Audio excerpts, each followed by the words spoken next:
मैं डॉक्टर निधि माथुर, सह आचार्य गृह विज्ञान, राजकीय कन्या महाविद्यालय बहरोड। आज का हमारा विषय है नवजात शिशु का क्रियात्मक विकास। पिछले लेक्चर में हमने क्रियात्मक विकास क्या होता है ये जानने का प्रयास करा था। बालक के शरीर की मांसपेशियों की क्रियाओं पर नियंत्रण का जो विकास होता है वो गत्यात्मक या क्रियात्मक विकास कहलाता है। बालकों का जो क्रियात्मक विकास है वो जन्म के बाद ही नहीं बल्कि जन्म से पूर्व गर्भावस्था में ही प्रारंभ हो जाता है। और वैज्ञानिकों ने ये रिसर्च करके ये बताया कि गर्भस्थ शिशु के भीतर विभिन्न क्रियात्मक क्षमताओं का विकास लगभग 6 महीने में हो जाता है। गर्भावस्था में शिशु के जो क्रियात्मक विकास होता है उसमें बहुत सारी क्रियाएं होती है, जैसे गर्भस्थ शिशु का करवट बदलना, उसका पलटना हुआ, शरीर को मोड़ना या ऐंठना, किक लगाना, पैर को फटकारना, हाथ फेंकना तथा सर से धक्का देना, ये सारी गतिविधियां दिखाई देती हैं। हालांकि इन क्रियाओं में व्यक्तिगत विभिन्नता पाई जाती है। कोई शिशु बहुत अधिक क्रियाशील होता है, कोई कम क्रियाशील होता है। ये बहुत सारी चीज़ों पर निर्भर करता है, जैसे उस शिशु का स्वास्थ्य, भार है या माँ की क्रियाशीलता, माँ का थकान हुई, और कई बार माँ का जो संवेगात्मक क्रियाएं होती है या संवेगात्मक अनुभूतियाँ होती है, जैसे माँ को क्रोध हुआ, भय हुआ, तो ऐसी स्थिति भी गर्भस्थ शिशु की क्रियाशीलता को प्रभावित करती है। तो हम यहाँ ये कहते हैं कि गर्भकालीन अवस्था से ही शिशु का क्रियात्मक विकास प्रारंभ हो जाता है और जन्म के बाद इसमें और अधिक विकास दिखाई देता है। और जो नवजात शिशु है उसकी क्रियाएं उद्देश्यपूर्ण व समन्वित नहीं होती, क्योंकि उसका रीज़न होता है कि जो स्नायु संस्थान होता है, उसका जो नर्वस सिस्टम है, नर्व्स अभी परिपक्व नहीं होती है। जो नवजात शिशु द्वारा जो भी क्रियाएं की जाती हैं वो 2 प्रकार की क्रियाएं होती हैं। एक होती है सामान्य क्रियाएं, जनरल एक्टिविटी, या उसको हम मास एक्टिविटीज़ भी कहते हैं, समूहीकृत क्रियाएं, और दूसरी होती है विशिष्ट क्रियाएं। सामान्य क्रियाएं वो क्रियाएं होती हैं जो कि शिशु उसमें केवल एक ही अंग क्रियाशील नहीं होता, जबकि क्रिया की जो प्रतिक्रिया होती है उसमें कई अंग एक साथ क्रियाशील होते हैं, यानी संपूर्ण शरीर क्रियाशील हो जाता है। एग्जाम्पल अगर आपको बताऊं मैं, तो अगर हम शिशु के पैर के तलवे को छुएं या गुदगुदाएं तो उसका केवल वही पैर नहीं हिलता बल्कि दूसरे पैर भी हिलने लग जाते हैं, यानी वो दोनों पाँवों को, दोनों टांगों को एक साथ झटकने लगता है या करवट लेने की कोशिश करता है या रोता है। यानी कि एक ही क्रिया के उद्दीपन से संपूर्ण शरीर क्रियाशील हो जाता है। और जब सामान्य क्रिया समाप्त होती है तो शिशु शीघ्रता से थक जाता है, क्योंकि संपूर्ण शरीर एक क्रिया को करने में ऊर्जा को खर्च करने लगता है। हालांकि ये जो नवजात शिशुओं की जो सामान्य क्रियाएं हैं उसमें भी विभिन्नता पाई जाती है। एक ही शिशु में सामान्य क्रियाओं का स्वरूप भी अलग अलग समय अलग अलग प्रकार से होता है। और ये देखा गया कि जो शिशु प्रेगनेंसी या गर्भकालीन अवस्था में अधिक क्रियाशील रहते हैं उनकी जो शारीरिक स्थितियां हैं सामान्य क्रियाओं को प्रभावित करती है। भूख, शारीरिक कष्ट, पीड़ा, ऐसी स्थिति में जो ये सामान्य क्रियाएं हैं वो बढ़ जाती है। इसी प्रकार से जैसे बहुत तेज़ लाइट हुई या डार्कनेस हुई, अंधेरा हुआ, या बहुत तेज़ साउंड हुआ, तीव्र ध्वनि हुई, या जो वातावरण का टेम्परेचर होता है वो भी शिशु की सामान्य क्रिया को बढ़ा देता है। फिर दूसरी आती हैं विशिष्ट क्रियाएं। विशिष्ट क्रियाएं कौन सी?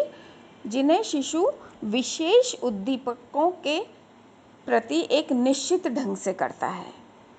इन क्रियाओं का जो स्वरूप होता है वो समय, स्थान या उद्दीपक परिवर्तित होने के बाद भी नहीं बदलता, यानी वो उसी तरह से रेस्पॉन्ड करते हैं। ये जो 2 विशिष्ट क्रियाएं हैं ये भी 2 प्रकार की होती हैं। एक तो होती हैं सहज क्रियाएं या रिफ्लेक्सेस, और एक होती हैं सामान्यीकृत अनुक्रियाएं। पहली है सहज क्रियाएं। सहज क्रियाओं का क्या मतलब हुआ? ये उन जन्मजात क्रियाओं को कहते हैं जो कि सहज रूप से ही उद्दीपक के प्रतिक्रिया स्वरूप होने लगती हैं, जो कि स्वाभाविक क्रियाएं होती हैं और ये बदलती नहीं हैं, चाहे उद्दीपक हमारा बदल जाए। जो नवजात शिशु होते हैं उसमें कई प्रकार की ये सहज क्रियाएं होती हैं या रिफ्लेक्सेस होते हैं। जैसे पहला है आँख की पुतली की सहज क्रिया या प्यूपिलरी रिफ्लेक्सेस, यानी यह क्रिया आँख की पुतली से संबंधित होती है कि जब शिशु को हम अंधेरे से उजाले या उजाले से अंधेरे के स्थान पर ले जाते हैं तो उसकी आँख की पुतली का आकार घट और बढ़ जाता है। जैसे कम प्रकाश हुआ तो पुतली बढ़ जाती है और अधिक लाइट हो रही है तो वो घट जाती है। इससे क्या होता है कि जो शिशु की आँख है उसको सुरक्षा मिलती है, और जो नवजात शिशु है उसमें यह क्रिया जन्म के 2 घंटे बाद से दिखाई देने लगती है, यानी ऑटोमेटिकली वो उसके अंदर उपलब्ध रहती है। फिर दूसरी क्रिया होती है पाँव के तलवे की सहज क्रिया, जिसको हम कहते हैं बेबिंस्की रिफ्लेक्सेस। ये जो नवजात शिशु में ये सहज क्रिया जन्म के 6 माह तक पाई जाती है, उसके बाद ये ऑटोमेटिकली ही ख़त्म हो जाती है। यह कौन सी क्रिया होती है? ये कि जब शिशु के पाँव के जैसे तलवे को सहलाया जाता है तो पैर की उंगलियों को पंखे के समान फैला लेता है, और ये जो एक्टिविटी है, ये जो क्रिया है, ये उसमें रिफ्लेक्स के रूप में पहले से ही पाई जाती है। फिर है मांसपेशियों की सहज क्रिया, टेंडन रिफ्लेक्सेस। ये वह सहज क्रिया है जिसमें शिशु की मांसपेशियां स्नायु को उद्दीप्त किया जाता है और उसमें संकुचन होने लगता है, जिससे कि जो शिशु होता है वो पैर झटकने लगता है या घुटना मोड़ने लगता है। मांसपेशियों की सहज क्रिया। और फिर चौथी होती है चूसने की सहज क्रिया या सक रिफ्लेक्सेस। जब शिशु के जैसे हम गालों को या होठों को से उद्दीपक का स्पर्श कराया जाता है तो वह चूसने की क्रिया करता है, और ये क्रिया उसमें पहले से ही होती है। इन सहज क्रियाओं के अतिरिक्त और भी क्रियाएं करता है, सहज क्रियाएं करता है शिशु, जैसे छींकना हुआ, रोना हुआ या सांस लेना, ये सारी एक्टिविटीज़। और बालक के जीवन में जो ये इन सहज क्रियाओं का बहुत इम्पॉर्टेंट रोल होता है, क्योंकि जब शिशु जन्म लेता है तो बाहरी एटमॉस्फेयर से उसको यही क्रियाएं बचाती हैं, उसको हानिकारक वस्तुओं से उसकी रक्षा होती है और वो वातावरण के साथ समायोजन आसानी से स्थापित करने में सफल रहता है। फिर है कि सामान्यकृत अनुक्रियाएं, जनरलाइज रेस्पॉन्स भी करता है शिशु। ये कौन से रेस्पॉन्सेज होते हैं?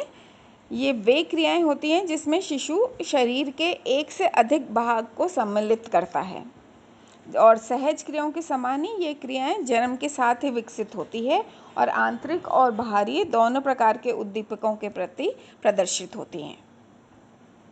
अब इसमें कौन कौन सी एक्टिविटीज़ आती हैं? जैसे प्रकाश की ओर देखना हुआ, आंसू आना, अंगूठा चूसना हुआ उसका, पैर फेंकना हुआ, सिर घुमाना हुआ, ये सारी एक्टिविटीज़ जनरलाइज्ड रेस्पॉन्सेस के अंदर आती है।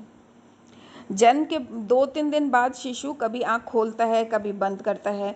उसकी दृष्टि में कोऑर्डिनेशन नहीं होता। वह प्रकाश की ओर थोड़ी देर देखता है, कभी मुंह खोलता है, कभी बंद कर लेता है, हाथ का अंगूठा या उंगलियां चूसता है। ये जो सभी क्रियाएं होती हैं उस पर उसका कोई कंट्रोल नहीं होता और ना ही किसी प्रकार से कोई कोऑर्डिनेशन होता है।